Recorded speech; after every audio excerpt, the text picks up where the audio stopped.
Yeah, I'm here in the Weather Center right now because I'm monitoring some of the local storm reports that we're getting in from the National Weather Service. This report is actually from a little bit earlier, but I want to tell you about these just because these reports are giving us an idea of what folks are facing out there. A little bit earlier, 3 miles to the southeast of Six Flags there in Fulton County, we had a stalled vehicle in the water at the intersection of Fairburn Road and Benjamin E. Mays Drive. I'm sure they have that cleared up there by now. Also a little earlier tonight at Chastain Park there in Fulton County at Lake Forest Drive in Northwest, it was closed. It may still be closed between Barbara Lane and West Wyuka Road due to flooding. So that is close here to the local area where we are seeing that. I'm going to walk over to the weather bam just to let the directors know that I'm about to head over into that direction, or I can keep talking about what we've got going on right here. With that rain, additional, excuse me, 3 to 6 inches. I'll walk over to the BAM here so you can see what we're talking about. Additional 3 to 6 inches on top of what we have already had. We're watching the winds 50 to 70 miles an hour, and they'll be higher than that in that hurricane warning area down on the south side.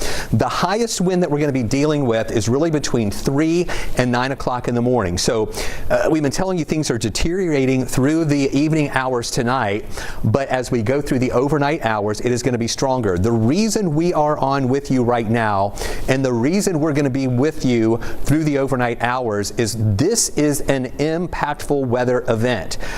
This is something, one of these tropical systems, Helene is going to be a memorable name. It's going to be one of those things like Opal, like Ivan, like the other storms that we've had moving through here. Alberto, that wasn't even a hurricane, but it was a big flooding tropical storm that was moving so slowly.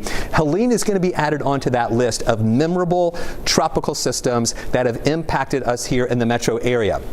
Tornado risk, mainly that low risk for those tornadoes over on the east side. So that's why we're staying here with you overnight. If you're sleeping tonight and you're hearing that heavy rain, if you're hearing the wind and you're hearing trees cracking or maybe falling out there and you are scared, we're going to be here for you through the overnight hours giving you this information. Here's a look at the winds we're watching tonight. This is when it's going to be strongest for those overnight hours and into the early morning hours. 36-mile-an-hour winds in Covington, 53-mile-an-hour winds in Eatonton at 4:30, 40-mile-an-hour winds in Athens. In Atlanta then at 6:30, we're talking about 47-mile-an-hour winds here, 45 in Peachtree City, 40-mile-an-hour winds over in the Marietta area before those winds start to calm down a little bit more tomorrow afternoon. Now the sun is going to come out later in the afternoon hours tomorrow. The rain is going to be gone, but the winds are still going to be pretty gusty there between 25 and 35 miles an hour, but at least that's going to be lower than the winds that we're going to be experiencing overnight and into the morning hours. Stay with us. We'll get another look at that eye of the storm as it is getting closer and closer to that landfall. We'll have that coming up. All right, Chris. Thank